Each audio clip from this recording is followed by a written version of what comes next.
అందరికీ. నేను మీ వెంకట్. పోసాని కృష్ణమురళి గారి పరిస్థితి చూస్తుంటే మీకు ఏమనిపిస్తుంది? ఇప్పుడు అంటే రాజకీయాల్లో ఈ విధమైన పోసాని కృష్ణమురళి గారు అసలు అట్లా ప్రవర్తించడానికి కారణం ఎవరు? మంచిగా ఆయన చదువుకున్న ఆయన సినిమా డైరెక్టరు, రైటరు, యాక్టరు, తర్వాత సామాజిక అంశాల పట్ల కొంత అవగాహన ఉన్నటువంటి వ్యక్తి, రాజకీయాల్లోకి చురుగ్గా ఉన్నాడు. అప్పుడు ప్రజారాజ్యం పార్టీ నుంచి పోటీ చేశాడు ఎమ్మెల్యేగా. ఆ తర్వాత మరి ఇక అదే క్లోజ్ అయిపోయిన తర్వాత రాజకీయాలకు బాయ్ బాయ్ అన్నాడు. కానీ మళ్ళీ జగన్ గారు మరి ఆయన అధికారంలోకి వచ్చే సమయానికి కరెక్ట్గా అటువైపు వచ్చి వకాల్తా పుచ్చుకుని చంద్రబాబు నాయుడిని, తెలుగుదేశం పార్టీని, మిగిలిన యాంటీ జగన్ వాళ్ళందరినీ కూడా తనదైన శైలిలో ఆయన విమర్శించడం, వ్యక్తిగత దూషణలు చేయటం అవన్నీ కూడా చూసాం. అయితే అది మితిమీరిపోయింది. అది అంటే ఒక స్థాయి వరకు, ఒక లిమిట్ వరకు ఏదైనా ఒక గీత ఉంటుందిగా, ఆ గీత దాటిపోయింది. ఇప్పుడు నాకు ఆరోగ్యం బాగాలేదు, నాకు 70 ఏళ్ళు వచ్చినాయి, నాకు ట్రీట్మెంట్ జరుగుతూ ఉంది, అది బాగాలేదు, కిడ్నీ బాగాలేదు, లివర్ బాగలేదు, నన్ను వదిలిపెట్టండి, నేను వృద్ధుడిని అయిపోయాను అని చెప్పి ఆయన ఆడ ముసలి కన్నీరు కారుస్తూ ఉంటే ఎట్లా ఊరుకుంటారు? మరి అంతకుముందు ఆయన మాట్లాడిన మాటలు ఆయన నుంచి నేనైతే ఎక్స్పెక్ట్ చేయలేదు. ఎందుకంటే ఇప్పుడు జగన్ గారి మీద అభిమానంతో ఆయన రాజకీయాలకు అటువైపు వచ్చాను అని చెప్పి అనడం. సో అభిమానంతో ఎవరి వైపు అయినా వెళ్ళొచ్చు, అందులో ఏముంది? ఒకళ్ళనే నమ్ముకొని ఉండాలని ఏముంది, లేదంటే ఒకళ్ళే శుద్ధపూసలని ఏమి లేదు. కానీ రాజకీయాల గురించి మాట్లాడచ్చు, విధానాలు గురించి మాట్లాడచ్చు, చంద్రబాబు నాయుడు గారు ఆయన గతంలో చేసిన పరిపాలన పరంగా ఎఫెక్ట్ల గురించి మాట్లాడవచ్చు, ఇంపాక్ట్ గురించి మాట్లాడచ్చు. అవన్నీ వదిలేసి పవన్ కళ్యాణ్ని, కుటుంబాన్ని, ఆయన భార్య బిడ్డల్ని, అలాగే చంద్రబాబు నాయుడు ఆయన భార్య బిడ్డల్ని, కోడల్ని, మనవరాల్ని, వీళ్ళని తిట్టడం, అది వ్యక్తిగత దోషంలో వాళ్ళ వ్యక్తిత్వ హననాలు చేయటమే ధ్యేయంగా మాట్లాడిండు. అవునా కాదా? కావాలంటే మీరు ఒకసారి పవన్ కళ్యాణ్ గారిని, ఆయన కుటుంబాన్ని ఉద్దేశించి ఈయన మాట్లాడిన ఏది పోసాని కృష్ణమురళి మాట్లాడిన మాటలు ఒకసారి మీరు వినండి. పవన్ కళ్యాణ్, నువ్వు షూటింగ్కి వెళ్ళేటప్పుడు వెళ్ళంగానే నీ పెళ్ళాం మీ ఇంట్లో అని ఎవరో చెప్పారు, నిజమా కాదా?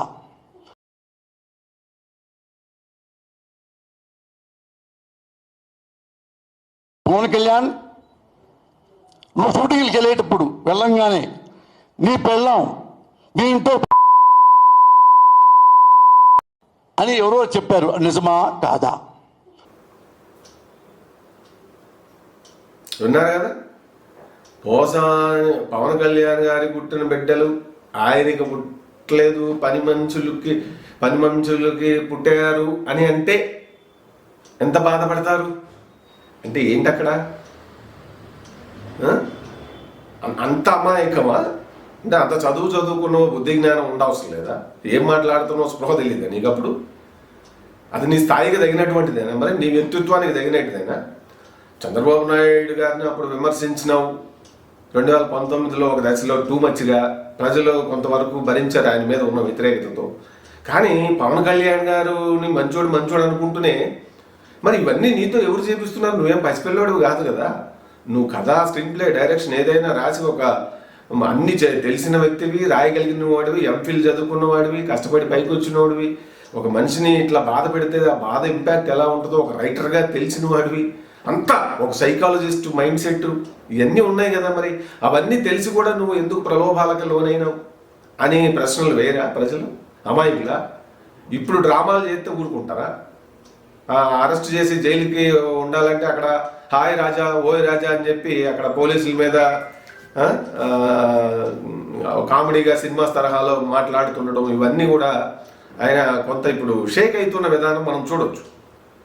రాజకీయాలు వదిలేసి ఇటువంటి వ్యక్తిగత దోషణలు చేయటం అనేది ఏ పార్టీలో జరిగింది? అది మీరు తెలుగుదేశంలో ఎక్కువ జరిగింది అనుకుంటున్నారా? వైసీపీ పార్టీలో ఎక్కువ జరిగింది అనుకుంటున్నారా?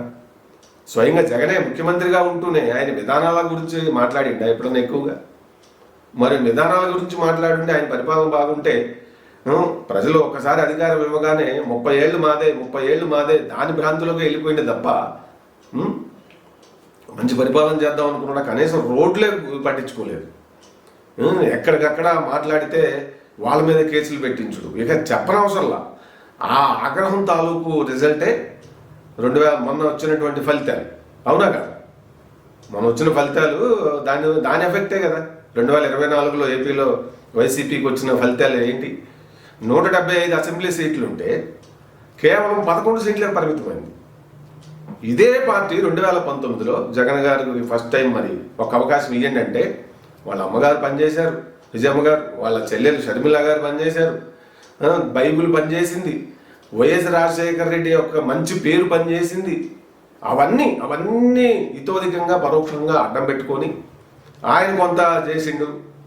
ఏది పాదయాత్ర అది చేసి దాని యొక్క ఇది మొత్తం ఇవన్నీ మెయిన్ అయితే వాళ్ళ మదరు, వాళ్ళ సిస్టరు షర్మిల గారు, వాళ్ళ నాయన పేరు, ఆ కాంగ్రెస్ పార్టీ పేరు, వాళ్ళ నాయన కాంగ్రెస్ పార్టీ ద్వారా సంపాదించుకున్న క్రెడిబిలిటీ, రైతులు పక్షాన సంపాదించుకున్న పేరు, ఇవన్నీ అన్నిటిని వాడేసుకొని ముఖ్యమంత్రి అయ్యి ఒక్క ఛాన్స్. అలాగే అధికార పార్టీ తెలుగుదేశం పార్టీ చంద్రబాబు నాయుడు మీద ఉన్న వ్యతిరేకత, ఇట్లా అన్ని కర్నూలు చావుకి 1000 కారణాలు అన్నట్టుగా అయ్యింది.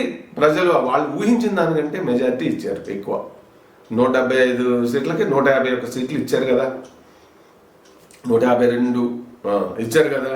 ఇస్తే మరి 5 ఏళ్లలోనే కనీసం ప్రతిపక్ష నాయకుడు హోదా కూడా సంపాదించుకోలేకపోయింది వైసీపీ. మళ్ళీ మొన్న అంటే పరిపాలన ఎంత భయంకరంగా ఉందని అర్థం. దాని అర్థం బూతులు తిట్టడానికే మినిస్టర్లు వాళ్ళని చేసి పరిస్థితి మనం చూడవచ్చు.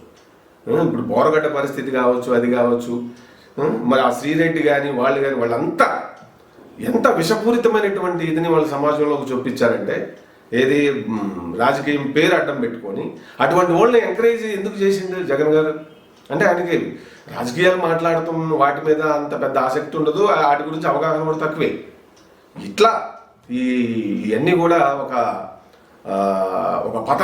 పతనపూరితమైన విషపూరితమైనటువంటి విధానాలు, వీటి మీద ఆయనకి నమ్మకం ఎక్కువ.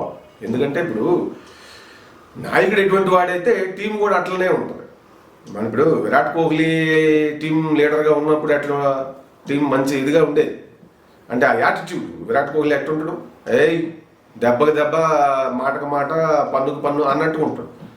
సచిన్ టెండూల్కర్ వాళ్ళు అంతకుముందు ఉన్నప్పుడు కొద్దిగా నెమ్మదిగా ఉండేవాళ్ళు. ఆస్ట్రేలియా వాళ్ళు స్లెడ్జింగ్ ఎక్కువ చేసేటోళ్ళు.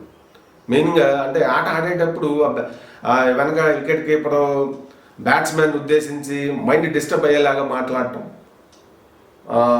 బౌలింగ్ చేసేటప్పుడు అక్కడ పక్కన ఉన్న బ్యాట్స్మెన్ మీద ఇదేయటం, లేదంటే బ్యాటింగ్కి వేరే బ్యాట్స్మెన్ వస్తున్నప్పుడు బౌలర్ కానీ ఫీల్డర్లు కానీ అతని మైండ్ కొంత డిస్టర్బ్ అయ్యేలాగా ఆ అర్థాలు వచ్చేలాగా మాట్లాడటం, అట్లా స్లెడ్జింగ్ అంటే అదే చేసి దాంట్లో సిద్ధహస్తులు, అందులో పిహెచ్డి వాళ్ళు ఆస్ట్రేలియా వాళ్ళు.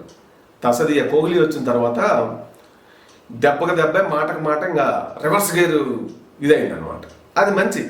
కానీ ఇక్కడ ఏం చేసింది, నేను రాజకీయాల్లోకి వచ్చి రాజకీయాలు అభివృద్ధి లేదంటే రాష్ట్ర అభివృద్ధి, ఆర్థికంగా ప్రజల సంపద పెంచడం కాదు, ఆయన సంపద పెంచుకోవడం, ఆయన అభివృద్ధి చెందటం, వేరే వాళ్ళని నాశనం చేయటం, వ్యవస్థలను నాశనం చేయటం అన్నట్టుగా సాగింది పరిపాలన. మరి నిజంగా సరే గెలిపోవటం కూడా ఎక్కడైనా సహజమే అనుకుందాం. కొత్త పార్టీ అంత బ్రహ్మాండమైన మెజారిటీ ఇచ్చారు. యావరేజ్గా పరిపాలన చేసి ఉంటే కూడా కనీసం ఒక 50 సీట్లన్నా ప్రజలు కట్టబెట్టాలి కదా. మరి ఎందుకు రాలేదు? ఆయన మారడం మొన్నటి మన విజయసాయి రెడ్డి గారు చెప్పినట్టు ఆయన మారడం, ఆయన అంటే ఆయన చుట్టూ ఆయనకి వేరే ఏం కాదు, డబ్బు డబ్బు డబ్బు పవరు, అటువంటి మైండ్ సెట్ ఉండడం వల్ల పక్కన పెట్టుకుంటూ వాళ్ళు చెప్పిందే ఫైనల్, ఇంకా వేరే ప్రజలు అభివృద్ధి అయ్యి సెకండరీ అన్నట్టుగా. సరే అటువంటి వాళ్ళు అంత చూసుకొని పోసాన కృష్ణమిత్రుల లాంటి వాళ్ళు అంత చదువుకొని అంత జ్ఞానం కలిగి ఉండి ఎంత దారుణంగా మాట్లాడి పవన్ కళ్యాణ్ గారిని, చంద్రబాబు నాయుడు కావచ్చు, వాళ్ళందరినీ కూడా వ్యక్తిత్వ హన్నాలు, ఆయన బలవంతం చేసిందా లేదంటే ప్రలోభానికి గురయిందా? అంతగా గురవ్వాల్సిన అవసరం ఏముంది? వ్యక్తిత్వాన్ని చంపుకోవాల్సిన అవసరం ఏముంది? ఆయన నచ్చినప్పుడు నాయన నువ్వు చేస్తున్నదే కరెక్ట్ కాదు, ఇది విధానాలు విమర్శలు అనేది భాగం అంతవరకు ఓకే నేను చేయగలుగుతుంది, కానీ వాళ్ళని వ్యక్తిగతంగా మరీ లేనిపోని తిట్టడం, వాళ్ళ భార్యను తిట్టడం, పిల్లల్ని తిట్టడం, మానసిక క్షోభ కలిగించడం అది సమంజసం కాదు, అసలు అది రాజకీయం కాదని చెప్పగల ఏజ్ ఉంది కదా, నీకు చెప్పగల స్థాయి ఉంది కదా. మరి ఎందుకు చెప్పలేకపోయినావు? నువ్వు ఎందుకో ఆయన చెప్పిన దానికి ప్రలోభ, ఆయన్ని సంతోషపెట్టడానికి, జగన్ గారి కళ్ళల్లో సంతోషం చూడటానికి పవన్ కళ్యాణ్ కుటుంబాన్ని, ఆయన భార్యా బిడ్డల్ని వ్యక్తిగత దోషం చేయటం, చంద్రబాబు నాయుడిని, ఇంకా వేరే వేరే జగన్ గారికి సంబంధించి ఎవరో ఏది మాట్లాడినా వాళ్ళందరినీ కూడా అవన్నీ చేయడం, ముఖ్యంగా పవన్ కళ్యాణ్ ఎంత టార్గెట్ చేసిండు. మరి ఈ రోజున ఈ ముసలి కన్నీరు గారిస్తే ఎవరన్నా నమ్ముతారా? అసలు రాజకీయాలు ఈ విధంగా భ్రష్టు పెట్టిపోవటమే బాధాకరం. ప్రజల సమయాన్ని, ప్రజల డబ్బుని, ప్రజల్ని ధనవంతులు చేస్తామని చెప్పి వీళ్ళు ధనవంతులు అవుతూ ఉన్నారు. వీళ్ళ వ్యక్తిగత కక్షలు తీర్చుకుంటా ఉన్నారు. ఈ అవాంఛనీయ పరిణామాలు మరి అది వైసీపీలు ఎక్కువైనాయి కాబట్టే ప్రజలు తిప్పికొట్టారు. సో రాజకీయాల్ని అధికారం ఉంది కదా అని చెప్పి ఇప్పుడు కుక్కేదో అండ చూసుకొని మొరిగినట్టుగా అట్లా విమర్శలు చేయొచ్చు, విధానాలు మాట్లాడవచ్చు, ఎంతైనా చేయొచ్చు. కానీ ఇట్లా అది కరెక్ట్ కాదు కదా.